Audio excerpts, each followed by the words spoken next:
Shalom, selamat pagi saudara-saudara. Selamat mengalami indahnya anugerah Tuhan di hari ini. Marilah kita berdoa untuk mendengarkan firman-Nya. Ya Tuhan, betapa bersyukurnya kami di hari ini. Karena Tuhan masih berbelas kasih kepada kami yang berdosa ini. Engkau mengizinkan kami menikmati keindahan anugerah-Mu di hari ini. Karena itu ya Tuhan, sebelum kami memulai berbagai macam aktivitas kami hari ini, kami merindukan firman-Mu yang akan menjadi pegangan yang paling benar dalam kehidupan kami.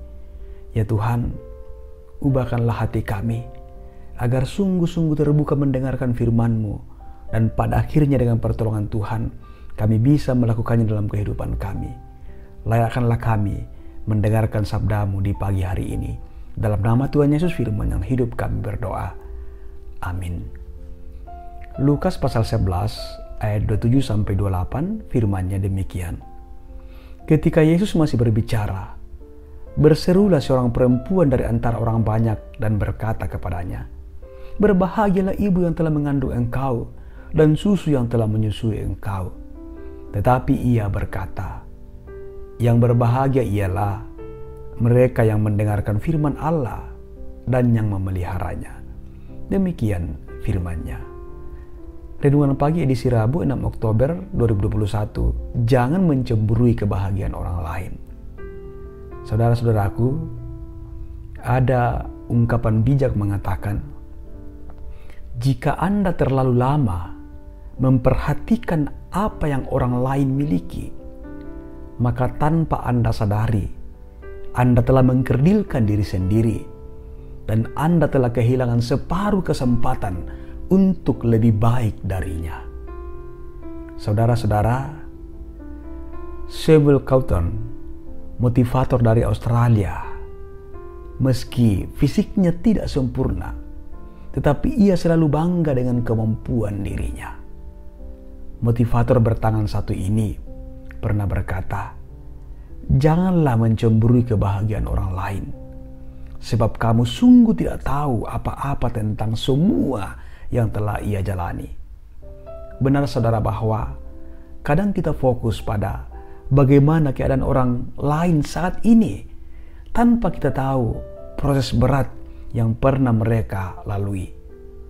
Manusia itu beragam dimensi, bertumpuk pengalaman, dan berlapis pergumulan, dan tidak mungkin kita pahami seutuhnya. Sudut pandang kita sangatlah terbatas untuk memahami. Terlalu banyak segi yang tidak kita kenali tentangnya. Dan bisa saja saudara-saudara bahwa perjuangannya lebih menyakitkan dari perjuangan hidup kita. Saudaraku, dalam konteks bacaan kita, Yesus semakin menjadi perhatian orang banyak. Ketika sedang mendengar Yesus berkata-kata dengan hikmat dan kuasa yang begitu memesona, seorang perempuan tiba-tiba nyeletuk karena terusik oleh lamunannya akan betapa bahagianya perempuan yang menjadi ibunya. Ayat 27. Padahal, pahamkah perempuan ini bagaimana tekanan psikis, bagaimana social pressure yang pernah dialami oleh Maria kala ia mengandung dan melahirkan bayi Yesus? Di manakah dirinya ketika Maria terpaksa mengungsi ke Mesir sebab Herodes hendak membunuh bayinya? Tahukah perempuan itu kesulitan Maria memahami pikiran dan tindakan putranya yang adalah anak Allah itu? Karenanya, tidak heran Yesus meluruskan kembali fokus perempuan itu dari lamunannya. Fokus pada perkataannya agar ditanggapi dengan benar. Ayat 28. Yang berbahagia ialah mereka yang mendengar firman Allah dan yang memeliharanya.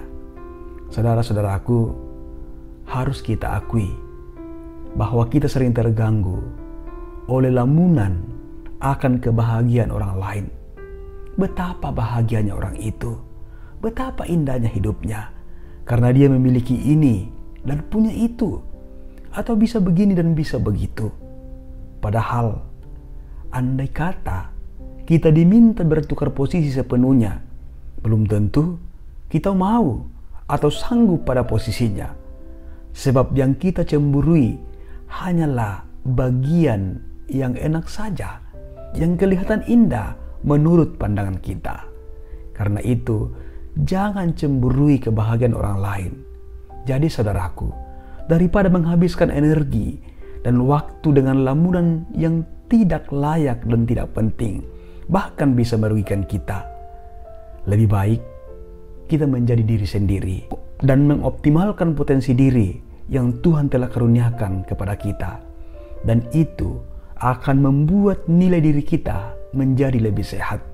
Karena kita diciptakan oleh Allah yang sama dan potensi yang berbeda-beda. Dan Dia akan tetap ada menolong kita dalam mengoptimalkan potensi diri kita ke arah yang lebih berkualitas.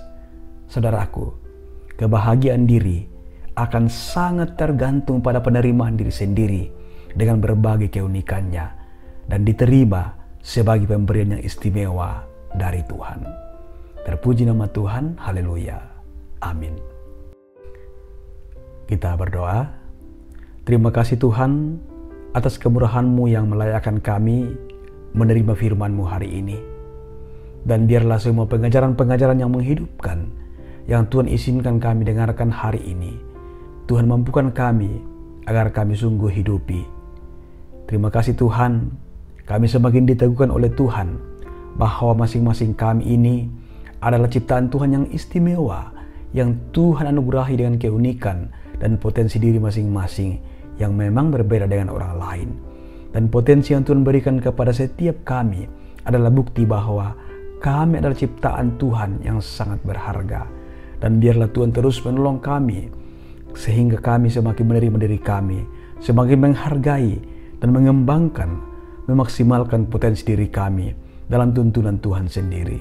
Sertailah kehidupan kami ya Tuhan, dan biarlah kami berbahagia karena kami terus mencintai firman-Mu, memeliharanya dan melakukannya dalam kehidupan bersama kami. Ya Tuhan, bawalah kami untuk semakin lebih dekat kepadamu. Dalam nama Tuhan Yesus kami berdoa. Amin. Selamat melanjutkan perjuangan hidup Bapak Ibu sekalian. Kita sungguh berharga di hadapan Tuhan.